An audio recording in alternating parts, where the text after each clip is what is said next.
do the glands develop, and how things happen from that regards.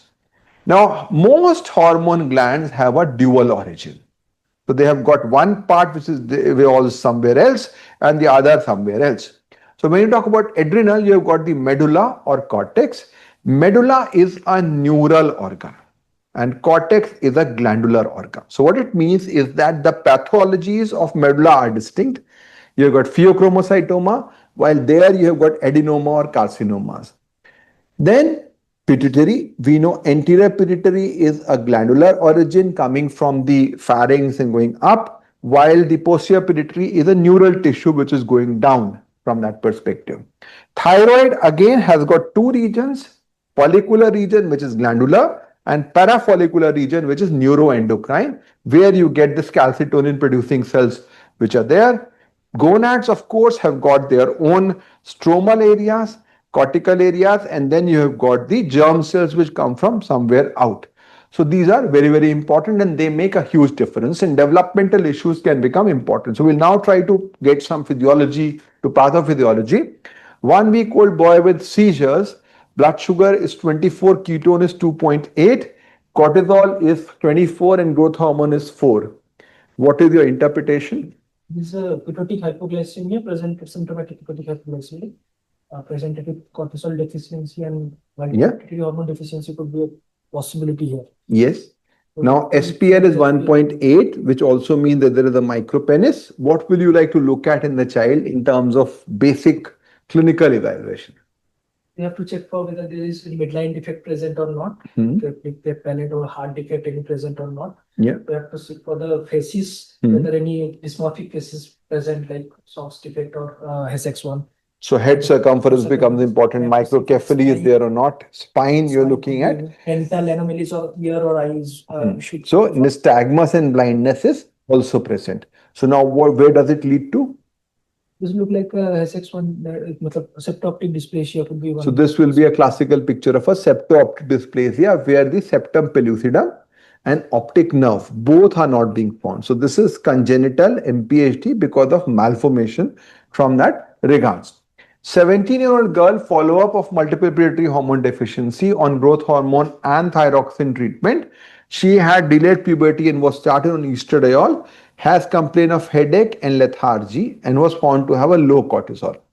So she did not have cortisol deficiency to begin with, but once estradiol was started, the cortisol deficiency manifested. So what are you thinking of? Because of starting with estradiol, the binding globulin increases, so free cortisol level. So this is the sequestration part also you can talk about. The cortisol binding globulin is more, free cortisol is low, and it can be precipitated. So what further was done in this scenario was that there was a large pituitary.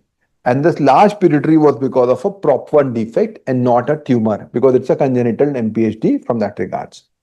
5-month-old boy with failure to thrive, weight is 4.1, blood sugar is 280. Sugars are on the higher side, has got steatorrhea, low fecal elastase. So what are you thinking here?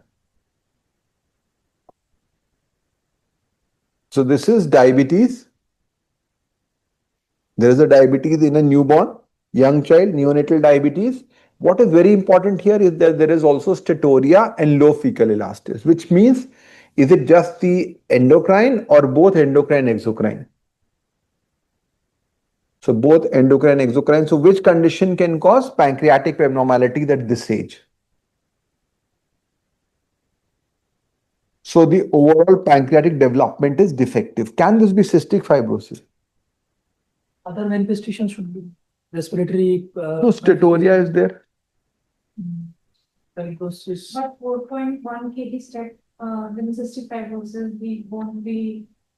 Okay, and hypoglycemia, diabetes develops when? It's a late event. It is not going to happen now because it's not that the gland is not formed. The gland is damaged. First of all, there will be insipid secretions. They will damage the exocrine. Endocrine becomes late. So this is not CF, but there could of course be a problem of pancreatic agenesis. So what I'm trying to say that if you've got two different symptoms which are there, then you say the whole gland is gone from that regards. Were you saying something? Weight is less. Weight is less for Weight is fine, less which is for- not that less, but it is less definitely. Okay. Now 2-month-old child Alapan. Yeah.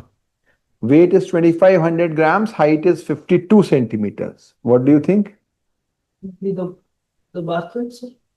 Birth weight was normal. So then the child has not gained proper weight. There is hyponatremia relative and hyperkalemia. Cortisol and ACTH are like this. What do you think is happening? Just want to check for the genitalia. Okay. So this is a child who has got a DA17 OHP of 10, testicular volume 1, and SPL is 4.5 centimeters. So you have got adrenal insufficiency Yeah. and there is pigmentation also, but normal looking male. What are you thinking of? It probably due to the adrenal hypoplasia congenita. kind of So we are situation. in the tune of that embryonic development. Again, the problem is in the adrenal gland development and it is not adrenal hyperplasia, it is adrenal hypoplasia. So it's a X-linked disorder. So if you go by the approach of salt wasting in the newborn, you have got a male, normal gender. First thing is to look at CAH. After that, you start thinking of a adrenal hypoplasia congenita, and CT adrenal showed a small sized adrenal. 1-week-old child with seizures with calcium of 2.4 ionic calcium, high phosphorus, creatinine is normal, and PTH here is 2. What is your diagnosis? Hypocalcemia. Hypoparathyroidism, but we are talking about very early onset. So this is most likely because of a We have to check for other clinical features like heart, auscultate for murmur, Yeah. cleft lip or cleft palate. So this is most likely a structural defect. So here you have to think of other associations, and you found that there was no thymus, there was cardiac manifestation. So first and most possibility is DiGeorge. So generally speaking, when you talk about embryonic defects, most of them will present early. Whether you talked about the Essex one with hypoglycemia, DiGeorge with this condition, AHC with salt wasting, they will all present early in that life. By the way, when you compare CAH versus AHC, which one will present first?